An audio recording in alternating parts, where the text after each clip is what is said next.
Alors on va dire quelques petits points sur la paracha rapidement. Trouma, Tetzavé, les deux parachutes, elles sont extrêmement liées. Parce que dans Trouma, il y a l'ordonnance d'amener donc des troumotes, des dons. Des offrandes, des dons.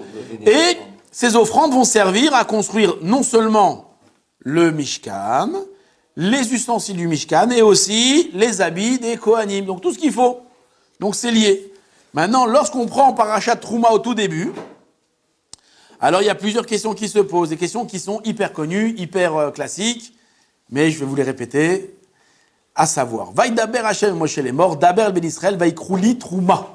C'est quoi Vaïkrouli Trouma? C'est quoi Vaïkrouli? Vous prendrez pour moi de la Trouma, des offrandes. Alors, en réalité, pourquoi il est marqué vous prendrez pour moi? Pourquoi il n'est pas dit ils donneront pour moi? On s'adresse maintenant à Israël. Chers amis, donnez. Vous connaissez la chanson, oui? Donnez. Pourquoi il n'y a pas marqué donner ici? Il y a marqué vous prendrez. Première question qu'on pose, d'accord? Question très classique que tout le monde pose. Deuxième question, Hachem il s'adresse à Moshe. Et qu'est-ce qu'on dit? Parle au Béné Israël, va y krouli, et ils prendront pour moi de la trouma. De qui on parle ici? C'est qui ils prendront? C'est pas Moshe et Aaron. Chazal ils disent que ici ce va y krouli trouma vient exclure Moshe et Aaron. Ça veut dire que quoi? Ni Moshe ni Aaron n'avaient le droit d'aller ramasser la trouma. Qui c'est qui devait aller ramasser la trouma?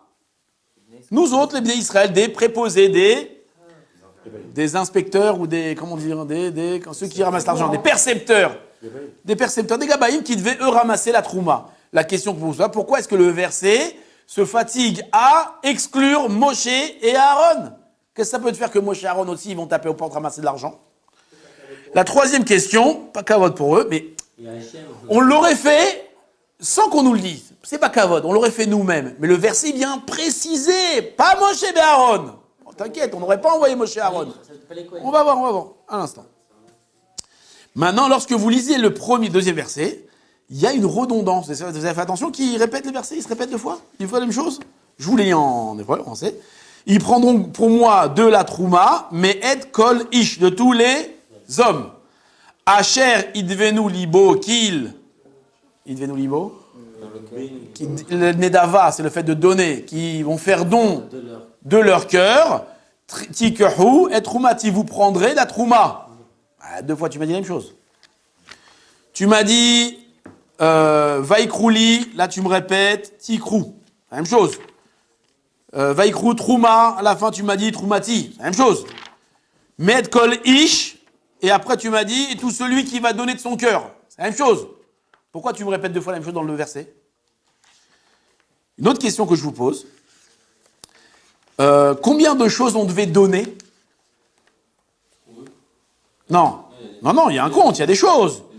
À savoir, Zav, Kesef, Nechoshet, Techelet, Argaman. Combien il y en a en tout? 15. Pourquoi 15 choses? Pourquoi on devait donner 15 choses? Pourquoi on a besoin de Zav, Kesef, Nechoshet? Pourquoi tu ne fais pas tout en Zav, tout en or, ou bien tout en argent, ou bien tout en cuivre? Pourquoi il y avait des trucs comme ça, des trucs comme ça, des trucs comme ça? Il fallait Techelet, du Argaman. Alors vous allez me dire, c'est tout ce qu'il fallait pour construire le Mishkan. C'est faux. Il y avait d'autres choses qu'on avait besoin, et là-bas on ne l'a pas demandé. Alors pourquoi il y avait 15 choses à demander? D'accord? Donc ces questions paraissent, anodines, mais en réalité sont une question, donc porteuse féminin, sont porteuses d'un grand message, de beaucoup de messages. La première chose, pourquoi il y a marqué Vaikrouli Trouma? Il n'y a pas marqué Vaitnouli Trouma. Vous connaissez toute l'histoire de petit Moïchi. Vous savez Moïchi? Moïchi, il se baladait avec son papa, ils avaient dans le sac, ils avaient 10 petits pains. Et ils voient un pauvre. Qu'est-ce qu'ils font? Ils prennent 3 petits pains du paquet, ils le donnent au pauvre. Et papa, il demande à Moïchi, il dit, Moïchi, combien nous avons de pain? Il dit, on en avait 10, on en a donné 3, il nous en reste 7. Mais non, Moïchi, tu sais pas compter. Il dit, comment je sais pas compter? 3, 10 moins 3, ça fait 7. Il dit, non, les 7 là qu'on a dans le sac, on va les manger dans 5 minutes. Ils vont plus rester. Qu'est-ce qui nous reste? Il va nous rester? Les 3 qu'on a donnés aux pauvres. C'est la seule chose qui va nous rester. Et c'est pour ça qu'on nous dit, va y krouli trouma. vous croyez que lorsque vous allez faire un don, on va vous enlever quelque chose, vous allez perdre quelque chose. Au contraire, tout ce que vous allez donner, c'est la seule chose qui va vous rester. C'est la seule chose qui va vous rester. D'accord? Tous les dons qu'on a fait, tout ce qu'on a... Il y a une histoire aussi connue. Enfin, une histoire, c'est une blague, une histoire, je sais pas. Il y a un jour, il y a un pauvre, il venait ramasser de l'argent dans la synagogue. Et c'était un éveil de Shabbat où il y avait après un Yom Tov, donc 2 jours. Et donc, il demande à un bonhomme, il dit, donne-moi de l'argent. Alors, bonhomme, il sort un billet de 20 shekels, il lui donne. Il lui dit, il n'y a pas que Shabbat, il y a 2 jours, il y a aussi Yom Tov. Alors, il sort un deuxième billet, il a un peu de mal à lui sortir. Qu'est-ce qu'il lui dit, le pauvre? Il lui a dit demain, aujourd'hui tu pleures de me donner 20 shekels, demain tu vas pleurer de ne pas avoir donné 200 shekels. Parce que ces 20 shekels que tu m'as donnés aujourd'hui, en réalité, c'est un nérès, un trésor, pas un nérès, comment on dit un nérès? Un bien. Un bien éternel. Chaque pièce d'Al-Azdaka que tu donnes, c'est un bien éternel que tu gardes les Olam Haba. D'accord, une histoire très connue avec le Abou Daram, je vous la raconterai, le Abarbanel, je vous raconterai une autre occasion. Vaïkrou, en réalité, quand vous donnez, sachez que vous prenez chaque pièce que tu donnes, c'est une pièce que tu as pris, c'est une pièce que tu as mis de côté. Femme tout l'allait. D'accord. Maintenant, la deuxième question, on a dit que le verset, il vient répéter 2 fois la même chose. Oui ou non? Au nom de Rabbi Chaim de Brisk, qui explique comme ça. Il dit, en réalité, ici, on parle de 2 sortes de personnes. Il y avait 2 sortes de personnes. Il y avait les gens qui donnaient. Ce qu'il fallait donner, tout le monde doit donner, alors on donne. Et il y a les gens qui donnaient avec le kiff, d'accord? Donc le premier verset, il a dit, vous prendrez de qui? Met kol ish, de tous les hommes. Les hommes ordinaires, d'accord? Et vous prendrez de qui? Vous prendrez Asher Idevenu Libo. Et vous prendrez aussi la trouma de qui? De ceux qui donnent de leur cœur. Alors vous allez me dire, quelle différence? Le Mishkan, il devait être construit, l'Ishma, mais plus que ça encore, il devait être construit avec de grandes intentions. Maintenant, il y a une expression qui est intraduisible en français, enfin je n'ai pas été capable de la traduire et je vous invite à essayer de la traduire. Il y a marqué Kohar Apoel Benifal. Tu arrives à la traduire la phrase? Elle est dure à traduire. Ça signifie quoi? La force de la chose qui a été faite, fabriquée, ou l'action qui a été faite, elle provient de la chose qui a été utilisée pour la faire. La chose qui a été faite, la force de la chose qui a été faite, provient de la chose qui a servi à la faire. Ça veut dire quoi? Avec de l'argent sale, on ne construit que du sale. Avec de l'argent propre, avec de l'argent saint, on construit des choses saintes. Oui. Il y a un Zohar, je ne l'ai pas vu ce Zohar, comme ça on m'a dit, que si vous voyez un homme qui dépense son argent comme ça, il est mésalzel, il dénique son argent, c'est-à-dire qu'il dépense n'importe comment, alors force de dire que cet argent-là, c'est de l'argent sale. Pourquoi? Il n'a pas de mashmaout, il n'a pas d'existence, cet argent, il vaut rien. De l'argent qu'on a du mal à dépenser, d'accord, c'est de l'argent qui a une valeur, c'est de l'argent qui est fort. C'est pas lié avec notre sujet, mais... Où il s'est travaillé. Hein? Où il s'est travaillé. Où il s'est travaillé. Ça, c'est déjà un menteur professionnel, t'as raison. Nous, c'est une barre de fer qui... pour donner. Non, j'ai pas dit donner la tzedaka. La tzedaka, c'est autre chose. Mais de l'argent que tu dépenses n'importe comment, c'est de l'argent qui a pas de... Maintenant, quoi? Il y a des choses que si on les fabrique avec de l'argent qui est propre, alors la chose qu'on va fabriquer, elle va avoir une force très très forte. Si l'argent il est sale, la chose elle sera pas solide. Il y a une histoire connue avec l'Admour de Satmer. Vous savez c'est qui l'Admour de Satmer? Rabbeinu Yoel mi Satmer, c'était un grand personnage. D'accord, lui il était très connu pour être très antisioniste, très antisioniste. Et il a fait un voyage en Eretz Israël à l'époque. Et alors, il y a plein d'histoires de ce voyage, plein d'histoires rigolotes sur ce voyage-là, où il est venu avec beaucoup d'argent, il a distribué beaucoup d'argent à plein de gens. Je raconte une histoire qui n'est pas liée avec notre sujet, mais entre parenthèses, elle est pas marrante, mais un jour, il y a un bonhomme qui est rentré chez le Rav, et il lui a dit « Oh là là, ma maman, elle est malade, mon papa, il est malade, mon fils, il est comme ci, ma mère, elle est comme ça, ma soeur, elle est comme ça, et ma femme, elle est comme ça. » Que des problèmes, tous les problèmes du monde, il a raconté. Et le Rav, il a entendu comme ça, il a dit, attends, qu'est-ce qu'il a sorti? Il lui a donné $1000. À l'époque, $1000, c'était une très grosse somme. Et il est sorti. Et donc, tout content d'avoir reçu. Il sort, et quand il est sorti, il y a un bonhomme qui l'a vu sortir de chez le Rav. Qu'est-ce qu'il fait? Il rentre chez le Rav. Il lui dit, Rav, vous lui avez donné de l'argent? Il a dit, bien sûr. Je lui ai dit, mais quoi? Il vous a raconté sa mère, sa sœur, sa femme, sa truc et tout. C'est pas vrai, c'est un menteur, c'est pas vrai. Il est même pas marié. Il a aucun problème dans la vie, ce mec-là, c'est un menteur. Qu'est-ce qu'il a dit, le Rav? Il a dit, ah bon, Hachem, c'est un plaisir qu'il y a. En réalité, tout ça, c'est faux, il n'a pas de problème, le monsieur. D'accord, ça l'a rassuré. Les $1000, qu'à on s'en fiche. Mais au moins de savoir que ce juif-là n'avait pas de problème dans la vie, c'était un soulagement, bravo.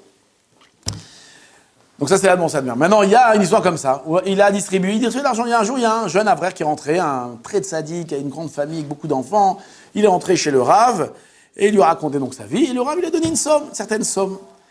Et il est sorti. Juste après, il est rentré un monsieur un peu plus ordinaire. Alors, ne me demandez pas les détails, j'ai raconté ce matin l'histoire, ils m'ont fait toute une salade, comment le Rav, il est capable de juger, lui, je ne sais pas comment il a jugé, mais en tout cas, il a vu que le monsieur était plus ordinaire que le premier, et qu'est-ce qu'il a fait? Il lui a donné une plus grande somme. C'est bizarre. Ouais. En tout cas, il a donné une plus grande somme. Et il est sorti. Et le premier et le deuxième, ils se sont vus l'un l'autre. Genre, comment il t'a donné? Ah, il t'a donné 1000. Ah, moi, il m'a donné 500. Qu'est-ce qu'il fait le premier? Il re-rentre chez le Rav. Il lui a dit, Rav, pourquoi moi, vous m'avez donné moins que lui? Je suis moins bien que lui. Il lui a dit, non, toi, je t'ai donné un argent spécial. Je t'ai donné un argent que j'ai, un argent spécial. Si tu veux de l'argent comme à lui, j'ai donné, j'en ai plein, si tu veux. Ça, c'est plein. J'en ai plein du comme ça. Qu'est-ce qu'il s'avère? Que la demande au Satmer, il avait reçu beaucoup d'argent à distribuer, mais pas deux personnes différentes il avait reçu. Il avait reçu de l'argent qu'on va catégoriser comme ordinaire, de l'argent qui venait de commerce pas forcément, on ne dit pas cachère, parce qu'il ne prenait pas d'argent ni des Mechalel Shabbat, ni du pas cachère, ni toutes ces choses-là, mais d'argent qui était moins on va dire, tahor. Et il avait reçu de l'argent aussi de gens qui avaient donné un hommage de tout leur cœur, des gens qui avaient comment dire, Messirou Nefesh pour cet argent-là, qui avait tout l'argent pur. Entre parenthèses, vous savez que le kotel, c'est le seul mur de l'enceinte du Beth Amikdash qui reste. D'accord? Chazal nous disent qu'avec quel argent ils ont construit ce mur-là, vous savez? Vous savez pas? L'argent des pauvres. D'accord? Les pauvres, ce mur-là, il a été construit avec l'argent des pauvres. Et donc l'argent des pauvres, il a été donné avec Messirut Nefesh, avec amour. C'était un don, exactement à partir de soi. Et c'est ce mur-là qui est maintenu. Pourquoi ce mur-là n'est pas plus? Je ne sais pas pourquoi. Vu que c'est plus. Je ne sais pas. Je ne sais pas. Quand viendra Mashiach, tu poseras la question. Je ne sais pas. En tout cas, ce mur-là, il va dire comme il a été donné avec une grande pureté, une grande volonté, jusqu'à aujourd'hui, ce mur-là se maintient. Et donc c'est ça qu'il nous dit ici. Il y avait deux sortes d'argent. Il y avait ceux qui donnaient comme ça, parce qu'il fallait donner, et il y avait les gens qui donnaient de tout leur cœur. C'était pas le même argent. Maintenant, ça vient répondre aussi pourquoi est-ce que Moshe et Aaron ne pouvaient pas ramasser de l'argent. Pourquoi? Imaginez-vous que vous êtes à la maison et toc toc toc, vous ouvrez la porte, c'est qui? Moshe Rabbeinu. Ah, Moshe Rabbeinu, Aaron, shalom. Qu'est-ce que je peux faire pour vous? Nous venons ramasser de l'argent pour construire le Mishkan, ou de l'argent ou des dons. D'accord? Qu'est-ce que vous donnez? On donne tout. Moshe, Aaron, c'est la honte, on va pas donner, quoi. Bien sûr, on donne tout. Maintenant, est-ce qu'on va tout donner de plein cœur? Peut-être que oui, peut-être que non, quoi. C'est pas, on est embêté. Quand le rabbin il vient, on est un peu embêté. On aurait préféré quelqu'un d'autre qui vient, comme ça on peut se disputer avec lui dire qu'on n'est pas d'accord, tu veux que je donne à la synagogue, tu m'as mis dans une place qui est pas bien, ou le masgan il marche jamais, pourquoi je vais donner? D'accord, mais quand c'est le rabbin qui vient, tu peux pas être, tu fermes ta bouche, tu donnes. Et donc le don n'aura pas été un don du cœur. Et nous on veut que le Mishkan il soit construit avec de l'argent pur, de l'argent qui vient du cœur. D'accord? Et si tu donnes de l'argent de gens qui sont barres de fer, qui l'ont donné avec une ligne comme ça va pas aller. Et ça répond aussi, j'ai une histoire après à vous raconter, et ça répond aussi pourquoi il y avait 15 choses à donner. Pourquoi 15 choses? Afin que chacun puisse donner ce qu'il veut. S'il n'y avait que de l'or à ramasser, toc toc toc, on vient ramasser de l'or, s'il te plaît, tu donnes quelque chose pour le Beth Amikdash pour de l'or? Dis de l'or, mince, la seule truc que j'ai, c'est les boucles d'oreilles de ma femme. Attendez, c'est vrai qu'il va arracher les boucles d'oreilles de sa femme, comment battre? Ils vont se bagarrer. Il y en a qui sont sortis riches d'argent, il y en a qui sont de Kessef. Peut-être que l'argent, ils ne veulent pas donner, ils aiment l'argent. Peut-être qu'il y en avait, c'était des pères Grandet. Vous avez lu Eugénie Grandet, non? Là-bas, il aimait l'or. Lui, il ne pouvait pas. L'or, c'était quelque chose de très fort. L'or, il ne donne pas. Qu'est-ce qu'il donne? Oui ou non? Donc chacun, il donnait ce qu'il avait envie de donner. Et au moins, quand il le donnait de plein cœur. Et ainsi, le Mishkan a été construit avec des dons qui venaient du cœur. Et ça, le lishma. Qui a dit alors lishma? Bravo. Rachid dit lishmi, d'accord. Mamash lishma. Avec du cœur, il a été donné. Il y a une histoire connue avec le Rav Steinman. L'histoire, c'est quoi? Le Rav Mishkovski, c'est un Rosh Shiva. Une fois, il est parti aux États-Unis ramasser de l'argent. Vous connaissez l'histoire? Non? Il est parti ramasser de l'argent. Et il arrive chez un monsieur très, très riche, comme ça, un monsieur qui a de l'argent. Et il commence à lui raconter une histoire. C'est quoi? Qu'un jour, il y en a un, il est parti voir Rav Steinman. Et il lui a dit qu'il avait une affaire, une grosse affaire à faire, un gros business. Et il pouvait gagner beaucoup d'argent, comme il pouvait en perdre beaucoup. Qu'est-ce qu'il devait faire? Le Rav, il a dit, écoute, moi en business, je ne m'y connais pas. Je ne peux pas te conseiller. Je ne sais pas qu'est-ce qui est bien, qu'est-ce qui n'est pas bien. Il faut demander à des gens qui te conseillent. Mais le conseil que je peux te donner, si tu prends un bon shootav, j'ai un bon associé, c'est sûr et certain que tu réussiras ton affaire. D'accord? Je connais un bon associé, tu le prends, tu es sûr de réussir. Alors le monsieur, il dit, ah ouais, c'est qui cet associé-là? C'est qui? C'est qui? C'est Akash Baruch Hu. Tu prends Akash Baruch Hu associé, tu réussiras ton affaire. Elle dit, ah ouais, et comment je fais pour prendre Akash Baruch Hu associé? Eh bien, le bénéfice, tu le partages et tu donnes aux Bnei Torah, aux gens qui étudient la Torah, aux pauvres, etc. Qu'est-ce qu'il dit? Ah non, mais Rav, vous savez, moi, tout ce que je gagne, je donne toujours ma maaser, toujours 10%. Il a dit, écoute, Coco, on te parle d'associé, on ne peut pas te donner 10%. Ah, c'est pas suffisant 10? Bon alors ok, je suis prêt à donner ce qu'on appelle le chomesh. C'est quoi chomesh? 20. Vous savez qu'il y a une ségoula pour devenir riche et donner le maaser, mais c'est pas le maaser, c'est le chomesh, 20%. 10%, c'est l'obligation, tout le monde doit donner 10%. Celui qui a envie de devenir riche, qu'est-ce qu'il doit donner? 20%, c'est le chomesh. C'est difficile. Moi j'ai un ami qui l'a fait pendant des années, il m'a dit mes affaires, en fusée, elles sont montées comme ça. Bien entendu, ça ne marche que dans l'argent honnête. Si c'est de l'argent sale, tu peux donner le chomesh, tu peux donner 100%, rien qui se passe, d'accord? On parle que dans l'argent propre. Il y a des gens qui attendent aussi. C'est quoi les gens qui attendent? Qui ont donné et que pourtant ça change rien. Alors le gras sur ça, il dit vérifie si ton argent il est bien propre. Et attends, la suite de l'histoire. La suite de l'histoire, c'est quoi? C'est que le Rav, il lui dit non, le chomesh, c'est pas ça, on parle d'associé. Associé, c'est moitié-moitié. Il dit comment moitié-moitié? Mais vous exagérez, mais c'est trop. Alors le Rav, il essaie de le convaincre, l'autre il dit, ma pitom, c'est trop, je peux pas, comment? Oui, non, truc. Qu'est-ce qu'il dit, le Rav? Il dit, écoute, Akash Baruch Hu, il n'a pas besoin de toi. Akash Baruch Hu, il est assez riche. C'est toi qui perds. Si tu as envie, toi, d'être associé avec lui, tu fais les conditions. Tu veux pas, bah tant pis, débrouille-toi tout seul. D'accord? Le bon Dieu, lui, là, tout l'argent du monde, il lui appartient, donc il n'a pas besoin de toi. Et à la fin, le bonhomme, difficilement, il a accepté. Maintenant, cette histoire-là, le Rav Mishkovski, il raconte un bonhomme aux États-Unis. Et le bonhomme, il entend ça, il éclate de rire. Il lui a dit, tu sais qui c'est ce bonhomme-là, ce riche-là? Tu sais qui c'est? C'est moi, Anne, c'est moi. Et j'ai fait le conseil du Rav Steinman, et qu'est-ce qu'il y a eu? Qu'est-ce qu'il y a eu? Je suis riche. Non, j'ai tout perdu. J'ai pas du tout gagné d'argent. Ça n'a pas marché. Le conseil du Rav Steinman, il n'a pas marché. Et donc, alors le Rav Mishkovski, il entend ça, et là il est bloqué, il ne sait pas quoi répondre. Qu'est-ce qu'il va lui répondre? Non mais, quoi? Non, ça va marcher. Il est reparti, il est retourné en Israël, il est parti voir Rav Steinman, il lui a raconté l'histoire. Le Rav Steinman dit, bien sûr, je me rappelle cette histoire-là. Je me rappelle, et tu peux même lui demander à ce bonhomme-là combien j'ai dû insister, combien j'ai dû expliquer, et avec quelle amertume il a accepté de donner ces 50%-là. Il n'a pas donné de tout son cœur, il a donné comme ça, difficilement, c'était pas... Dis que tu crois qu'Akash Baruch Hu, il veut un shoutaf pareil, il veut un associé pareil. D'accord? Que tu donnes pour... Genre tu fais plaisir à Hachem, tu te forces comme ça. Quand tu donnes avec le kiff, si tu dois déjà donner, alors donne avec le kiff. T'as un pauvre qui vient taper à la porte, ou il vient te demander la tzedaka. D'accord? Tu lui donnes pas. Tu décides pas de lui donner, tu peux lui donner. Mais alors, si tu vas lui donner, donne-lui avec kiff. T'invites quelqu'un à la maison, tu vas lui donner à manger maintenant. Comment tu vas lui donner à manger? Est-ce que tu vas lui répéter, l'entrecôte, elle vaut 150 shekels le kilo, hein, et les trucs, ça, et le vin, je te raconte même pas combien coûte le vin. Fais-le kiffer, donne-lui, mets-le à l'aise, oui ou non? Et ça qu'on dit, Hachem, il vous dit, beau, donne, mais kiff, donne avec joie. Et quelque chose que tu donnes avec la joie, avec le cœur, ça n'a pas la même portée que quand tu donnes quelqu'un comme ça, méchant et pas agréable. D'accord? Donc tout ça pourquoi? Pour justement que le Mishkan soit construit avec de l'argent qui soit, pur, propre, lishma, avec le cœur. Et c'est comme ça qu'on construit les grandes choses. Quand on les construit avec le cœur, j'ai une histoire à vous raconter, une autre histoire à vous raconter. Le Rav Wolbe, vous avez entendu le Rav Wolbe? T'as pas entendu le Rav Wolbe? Le Rav Wolbe, c'est un grand personnage, il a écrit un livre qui s'appelle Allez Chour. Allez quoi? Allez Chour.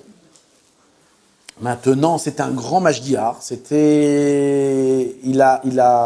Après la guerre, il s'est occupé d'un séminaire de jeunes filles. D'accord, après la guerre. Je crois que c'était en Suède, l'histoire. Lidingo, je crois que c'était en Suède, un truc comme ça. Bon, en tout cas, c'est un monsieur qui a beaucoup œuvré pour le Ham Israël. Et lorsqu'il est venu en Eretz Israël, il a voulu construire une yeshiva pour les enfants, pour les jeunes, Nitzolé Shoah, les enfants qui ont risqué la Shoah. Et il est parti voir le Chazon Ish, lui poser la question, lui demander. Et le Rav, il l'a encouragé, il lui a dit de le faire. Et il lui a dit que lui devait être Rosh Yeshiva.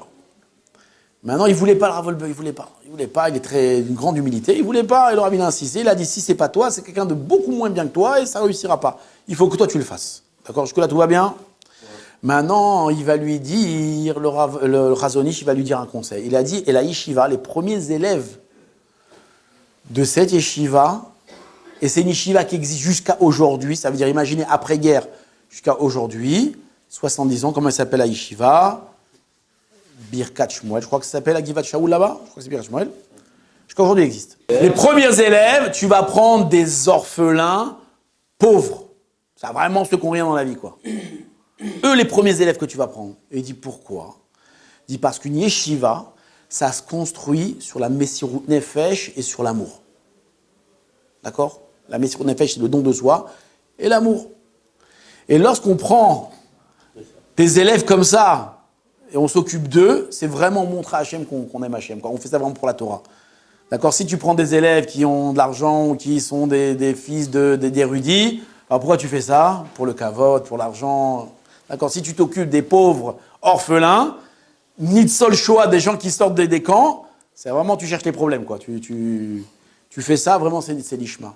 Un des élèves, je ne le connais pas personnellement, mais c'est le père on peut dire un ami à moi, et c'est quelqu'un qui a traversé la Shoah, qui a perdu sa famille dans la Shoah, qu'après les camps, quand il y a eu la marche de la mort, il s'appelait Yekutiel Yehuda Fuchs, il s'appelait ce monsieur-là.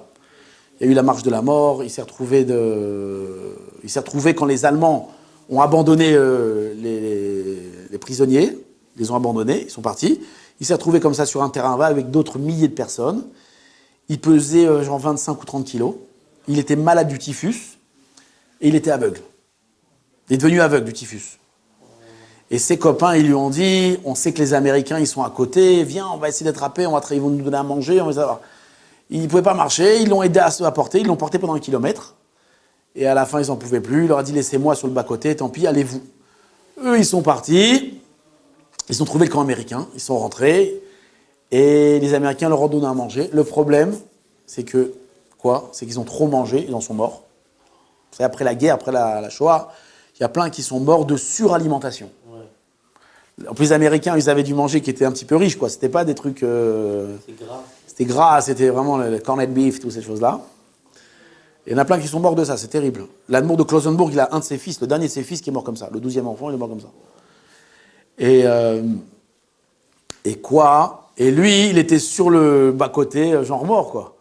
Et là, il y a une patrouille américaine qui passe, il voit un cadavre par terre. Et l'autre, il lui dit, attends, arrête-toi. Il s'arrête, il voit, il dit, ah, il est vivant. Ils le prennent, ils l'emmènent. Maintenant, comme il était à moitié mort, ils l'ont mis à l'infirmerie. À l'infirmerie, ils ont réussi à le soigner, lui donner à manger doucement. Et donc, ce monsieur, il a guéri, sa vue, elle est revenue. D'accord, il a commencé à grossir, il a commencé à tout, et il est venu en Eretz Israël, et il est parti dans la yeshiva du Rav Wolbe, c'était un des premiers élèves, d'accord, orphelin, pauvre, tout ce que vous voulez, Et bien, Inara, il s'est marié, il a eu, je crois, 7 ou 8 ou 10 enfants, et chacun, il a eu aussi 10 enfants, et les enfants, ils ont eu 10 enfants. Et bien, Inara, quand il est mort, il avait des centaines de descendants, il avait des... Bon, en tout cas, lui, c'était un des premiers de cette yeshiva-là. Maintenant, et c'est comme ça que le Chazon l'a dit, c'est sur ça qu'on construit une yeshiva. Et bien, regardez cette yeshiva, parce qu'aujourd'hui, elle existe, grâce à quoi? Grâce à ce conseil-là. C'est que quand il a construit la yeshiva, il a construit sur l'amour, sur la Messirut Nefesh. Exactement comme l'histoire du Mishkan. Il a fait, mamash, un don de soi, de tout son cœur. Et c'est ça qui a perduré cette yeshiva jusqu'à aujourd'hui. D'accord? C'est beau, quelle belle histoire. En tout cas, on va passer un petit peu par Parashat Tetzavé. Parashat Tetzavé, il y a un verset très intéressant dans Tetzavé, 28, 2. Vous êtes prêts ou pas? Donc là, dans Tetzavé, c'est plus les ustensiles du Mishkan. Non, ça va être plus les ustensiles du Mishkan, mais au début, ça va être les habits du Kohen et du Kohen Gadol. Maintenant, comment est-ce qu'on devait fabriquer les habits du Kohen Gadol? Alors, on imagine qu'il devait être beau, il devait être propre, etc. Eh bien, le verset vient préciser. Ve'asita bigde kodesh, le Aaron achicha, et tu feras les habits de Aaron, ton frère, les chavod ou le tiferet, ou tifaret, il dit ici. C'est quoi le chavod et le tifaret?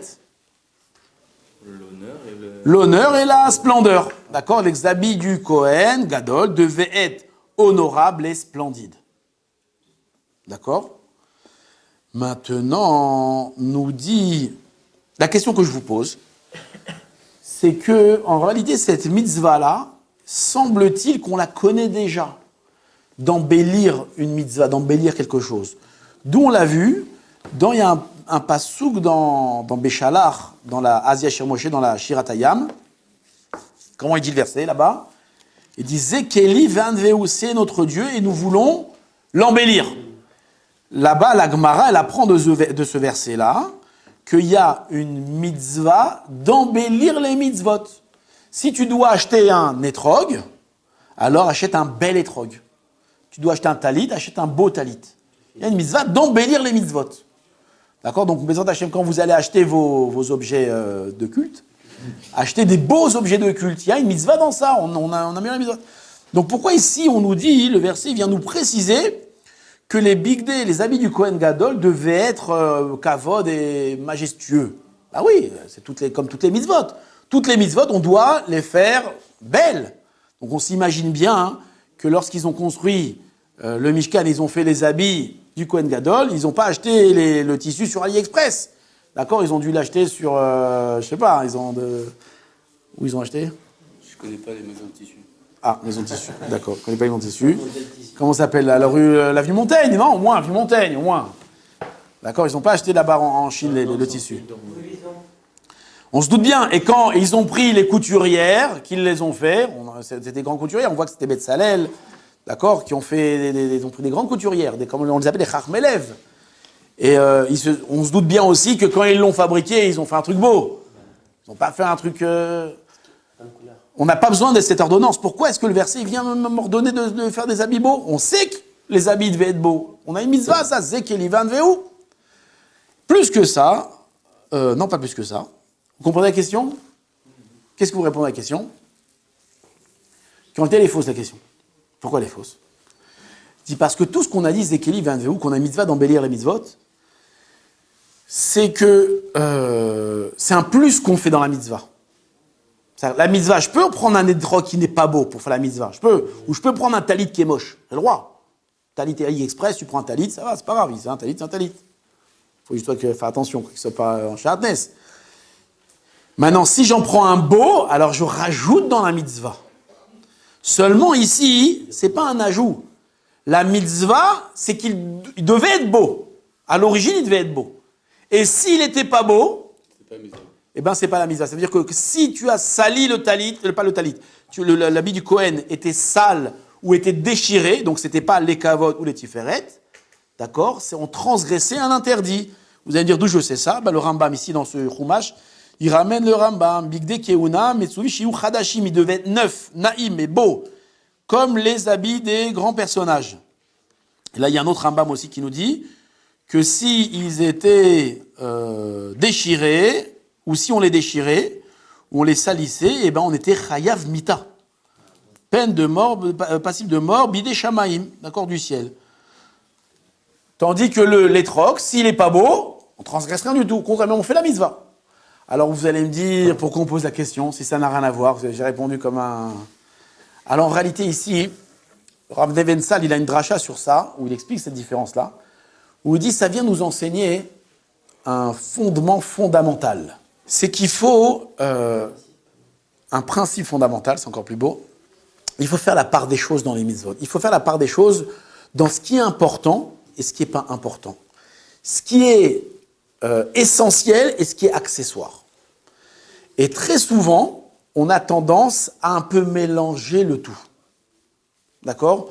Les choses accessoires, on les rend vachement importantes, les choses importantes, pas importantes, d'accord ? On raconte une histoire où une fois, il y a eu une dispute entre des beaux-parents, enfin des beaux-parents ensemble, où là-bas, il y avait une dispute, qui c'est qui allait acheter le louis d'or ? Le louis d'or pour le henné, vous savez, ils mettent un louis d'or, les Tunisiens. Et il fallait absolument que ce soit la mère du khatan qui achète, machin, dispute, et oui, l'autre n'a pas d'argent, une histoire pas possible. Alors à la fin, la mère du khatan, qui n'avait pas tellement d'argent, elle dit, bon, ok, d'accord, ok, ça, je vais acheter le louis d'or. C'est des disputes. Et après, la mère du khatan, elle demande, dit, maintenant, pour Shabbat khatan, vous êtes combien, vous, la famille de la Kala, pour savoir, elle dit, pourquoi tu veux savoir ? Elle dit, pour savoir combien de je dois vous trouver ou dormir. Qu'est-ce qu'elle a dit, la mère de la Kala ? Elle dit, non, mais t'inquiète pas, on rentre en voiture, non. Donc d'un côté, le louis d'or, alors on fait toute une guerre pas possible, il faut que ça soit vraiment comme les détails de la coutume.